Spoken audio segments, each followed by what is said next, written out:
नमस्कार दोस्तों, आपका बहुत बहुत स्वागत है इनक्रेडिबल स्टोरीज विद रोहित गिया वीडियो सीरीज में। और इस वीडियो सीरीज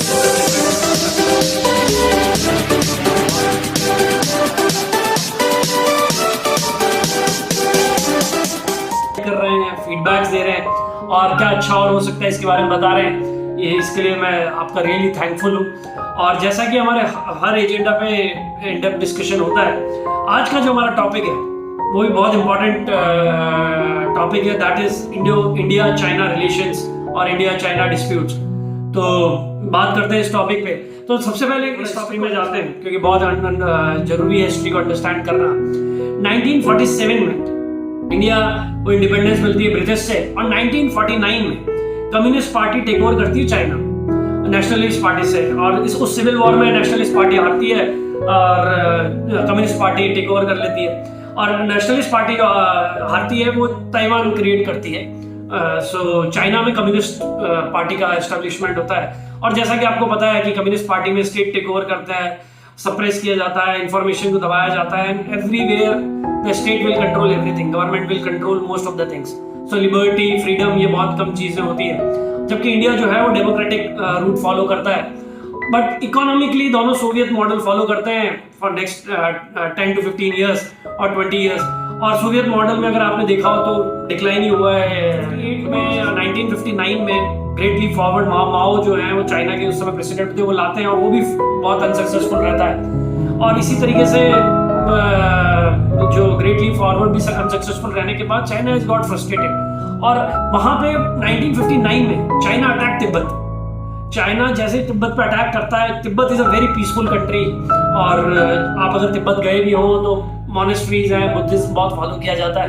बट अटैक करता है और दलाई लामा इंडिया आते हैं। इंडिया में दलाई लामा को रेस्क्यू किया जाता है और इनवाइट किया जाता है। और इंडिया की एक तरीके से डिस्प्यूट पहले से भी चल रहा था, लेकिन थोड़ा सा और एग्रीवेट सिचुएशन हो जाती है। एंड 1962 चाइना इंडिया पर अटैक करता है ऑन तवांग, क्योंकि China wants to dominate many areas और उसमें चाइना वॉर की प्रिपरेशन कर रहा होता है, तो अटैक करता है। और 1962 में जो अक्साई चीन का जो एरिया है वहाँ पे चाइना मेजरली कंट्रोल करना चाहता है और कंट्रोल थोड़ा सा ले लेता है। और because Aksai Chin is the area which is connecting China to Tibet, तो ऑलरेडी जो चाइना का जो ऑलरेडी इंटरेस्ट है अपने नेबर्स में, उसमें तिब्बत में उनका इंटरेस्ट होता है और they definitely want to dominate Tibet. But उसके बाद जो भी इंडिया और चाइना की वॉर होती है 1962 के बाद, थोड़ा पीस होता है और ग्रोथ की तरफ आगे बढ़ते हैं। एंड 1980 में China will open the economy, market based economy, क्योंकि बहुत समय से कम्युनिस्ट पॉलिसीज फॉलो कर रहे थे इन इकोनॉमी ऑल्सो, तो उनको वहां से कुछ इंप्रूवमेंट नहीं हो रहा था। तो उस समय जो प्रेसिडेंट होते हैं डेंग, वो ओपन करते हैं इकोनॉमी और वहां से चाइना फ्लरिश करता है इकोनॉमी, और इंडिया इकोनॉमी को ओपन करता है 1991 में। और इंडिया विल आल्सो ग्रो, वहां से इंडिया टेक्नोलॉजी, आईटी सर्विसेज और बहुत सारी नई नई ग्लोबल मैन्युफैक्चरिंग और ग्लोबल इंडस्ट्रीज को वेलकम करता है। और in this way the India will also grow towards there. जब यहाँ से मिशन चालू होता है कि both wants to become global super power, but China जो है वो अपने नेबरिंग कंट्रीज के साथ जो रिलेशन है वो बहुत एग्रेसिवली फॉलो करता है। India wants to maintain friendly relationships, but China wants to do very aggressive और रिलेशनशिप्स हर जगह अटैक, हर जगह करता आ रहा है एशिया के अंदर मेजरली। और अगर आप चाइना का इतिहास उठा के देखें तो उन्होंने यही मेजरली किया है। लेकिन 2012 में एक मेजर इवेंट होता है। सो व्हाट इज 2012 में जी आते हैं, जी जिनपिंग, और he become the president of China, and his strategy that he wants to become a global superpower. And but India में भी 2014 में प्राइम मिनिस्टर मोदी आते हैं, and under Modi leadership India also flourished.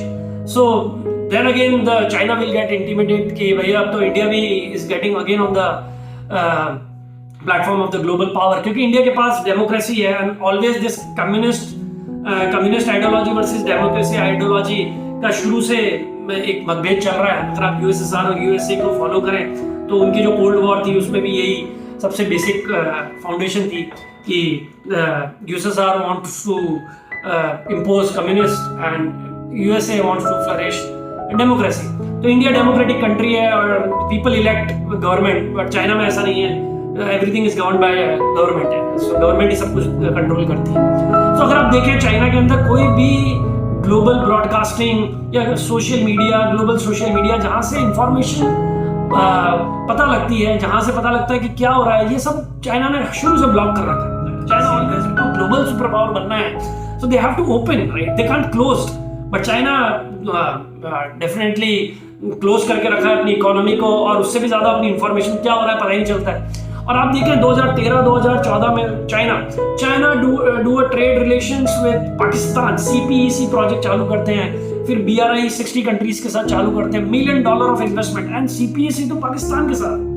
Pakistan is already everybody knows कि terrorist producing country है, फिर भी China is maintaining relations with them और bilateral trades, because I think कि China wants to block India to become a global super power. यहाँ से साफ पता लगता है, क्योंकि जिस तरीके से पाकिस्तान के साथ जो रिलेशन मेंटेन किए जा रहे हैं। और आप एक बात देखिए, मसूद अजहर जो ग्लोबल टेररिस्ट है, जिनको ग्लोबल टेररिस्ट डिक्लेयर करने के लिए यूनाइटेड नेशन सिक्योरिटी काउंसिल लाया जाता है, लेकिन चाइना ब्लॉक कर देता है डिसीजन को कि नहीं, you want to delay this decision. और एक नहीं, दो नहीं, 3 बार 4 बार इस डिसीजन को ब्लॉक करता है कि मसूद अजहर को ग्लोबल टेररिस्ट डिक्लेयर नहीं किया जाएगा। Masood Azhar is behind death of so many people, he is a terrorist. China का क्या फायदा इसमें? Again it's confusing statement from China. तो इससे साफ पता लगता है कि they don't have a very good thought process towards India. और उसी के साथ साथ आप देखिए चाइना की problem, they are attacking Hong Kong. Hong Kong is again a democratic country, एक इकोनॉमिकली बहुत अच्छी कंट्री है, पावरफुल कंट्री है और बहुत अच्छा एक्सपोजर, ओपन इकोनॉमी है, लेकिन China wants to put their security reasons कि वो जैसा चाइना में चलता है वैसा ही वहां पर करे। और आपने हांगकांग के प्रोटेस्ट फॉलो किए होंगे, किस तरीके के प्रोटेस्ट हो रहे हैं। Hong Kong doesn't want to go with China because they know China. उसके बाद ताइवान, जिनको चाइना कभी भी एक इंडिपेंडेंट नेशन की तरह डिक्लेयर ही नहीं होने देना चाहता है। चाइना अगेन वांट्स, वहां पर भी चाइना अपना ब्लॉकेज करना चाहता है कि no, we want to control Taiwan. So and again in South China Sea they are doing the same thing, and with Japan also. तो लॉट ऑफ कंट्रीज के साथ ट्रबल मेकिंग रिलेशंस डेवलप कर रहे हैं। लेकिन सबसे बड़ी प्रॉब्लम जो आती है, जो वो है इंडिया पे गलवान वैली पे अटैक था। Why they are attacking Galwan valley? अब यहाँ पर एक उनका जो सबसे बड़ा प्रॉब्लम है कि गलवान वैली पे वो अपना ऑलरेडी इंफ्रास्ट्रक्चर, अगर आप लद्दाख में गलवान वैली को क्लोज रूट फॉलो करें तो वहां पे ऑलरेडी उन्होंने बहुत अपना इंफ्रास्ट्रक्चर डेवलप कर लिया। But now what the problem China has कि 2014 से आज 2020 में हमने, बिकॉज 1962 की वॉर से हमने भी इंडिया हैज लर्न कि हमें अपनी आर्मी प्रिपेयर करनी पड़ेगी, बिकॉज उस समय भी चाइना ने इसी तरीके से अटैक कर दिया। 100 किलोमीटर की रोड 2014 से 2020 तक इंडिया ने वहां पे डेवलप करी गलवान वैली में। एयर बेस हमने क्रिएट किया वहां पे, because we need to prepare for if any future war will happen. और यहाँ पे चाइना को प्रॉब्लम हो जाती है व्हेन आपने जब अक्साई चीन ऑलरेडी कंट्रोल किया हुआ है एंड टिल गलवान वैली जो कि LAC पे, तो अगर हम वहां पे अपना इंफ्रास्ट्रक्चर डेवलप नहीं करेंगे तो क्या चाइना को यहाँ से ट्रबल होगी कि no, India is not doing the justice. ऐसे कैसे हो सकता है? एंट्री आपने हमारी एरिया के अंदर आप आए और तभी हमारी मिलिट्री और we should proud on our Indian army, उन्होंने उनको ब्लॉक किया और इसी में हमारे 20 सोल्जर्स की लाइफ सेक्रीफाइस हुई। वन कर्नल कमांडिंग ऑफिसर की लाइफ सेक्रीफाइस हुई, संतोष बाबू। तो पहली बात तो उन सभी को बहुत सैल्यूट है कि उन्होंने चाइना को ब्लॉक किया, और बहुत जरूरी है क्योंकि चाइना जिस तरीके से अपने इंटेंशंस दिखा रहा है दैट इज नॉट गुड। और मुझे ये भी लगता है कि कहीं ना कहीं China is trying to divert the attention from the collapse which they did is corona Wuhan area से आया, चाइना से आया और पूरी वर्ल्ड इकोनॉमी, बिगेस्ट डिजास्टर, पूरी वर्ल्ड इकोनॉमी को ऐस कर दिया है, कोलैप्स कर दिया है। हर कंट्री इस प्रॉब्लम को फेस कर रही है, मेडिसिन निकालना बड़ा मुश्किल हो गया है। Every country is trying to find the medicine. बहुत से लोग मर चुके हैं बिकॉज ऑफ कोरोना, और इतनी डेंजरस एपिडेमिक दिया है चाइना ने। और definitely China has to come on the world forum और माफी मांगना चाहिए कि ये इतना बड़ा प्रॉब्लम क्या है, but China is not doing that. उसके अलावा चाइना क्या कर रहा है? China is attacking on different. So I think कि China is trying to divert the attention, और वो अपनी जो सिटीजन्स हैं चाइना के, उनको ये क्या बाइंड करना चाहता है, बिकॉज राइट नाउ CCP के अंदर वो लोग भी बड़े ट्रबल में होंगे, बिकॉज जिस तरीके से चाइना चल रहा है, आई डोंट थिंक CCP चल रही है मेजरली।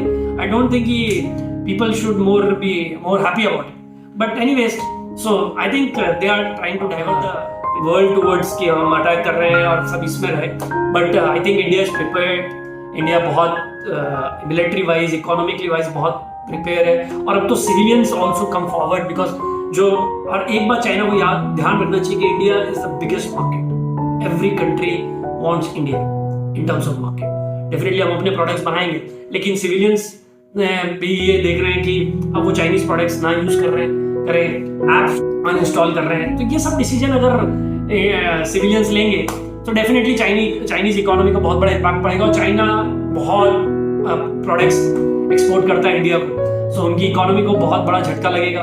और ऑलरेडी ट्रेड वॉर चल रहा है, सो अगर इकोनॉमिकली भी they are trying to weak themselves, और corona is already tarnished their image, तो जो गलवान वैली पे उन्होंने अटैक किया है इंडिया पे, that is totally wrong from China, क्योंकि this is not justified. Right now India is fighting with the corona, and our neighbor country as a China should support us in solving this problem, but उन्होंने इस समय अपना जो colour, true colour है वो दिखाया है, and that is really dangerous. So but Indian army, जैसे मैं कह रहा हूँ, ऑलरेडी प्रिपेयर्ड है, और आपने देखा होगा रफाल में अभी हमने ऑलरेडी खरीद लिए हैं, तो नेवी इज ऑल्सो स्ट्रॉन्ग, और army is also strong, so India is prepared. And I think China अगर अपने पास से कुछ सीख सकता है या अपनी गलतियों से कुछ सीख सकता है तो right time for China, but India will become the global super power, because अगर चाइना वर्ल्ड की सेकंड लार्जेस्ट इकोनॉमी है तो इंडिया भी वर्ल्ड की 5th लार्जेस्ट इकोनॉमी है, despite India is a democratic country. तो India will become global super power. I would say China, you should stop attacking your neighbour countries, and right now please resolve the issue which is going inside your country. Thank you.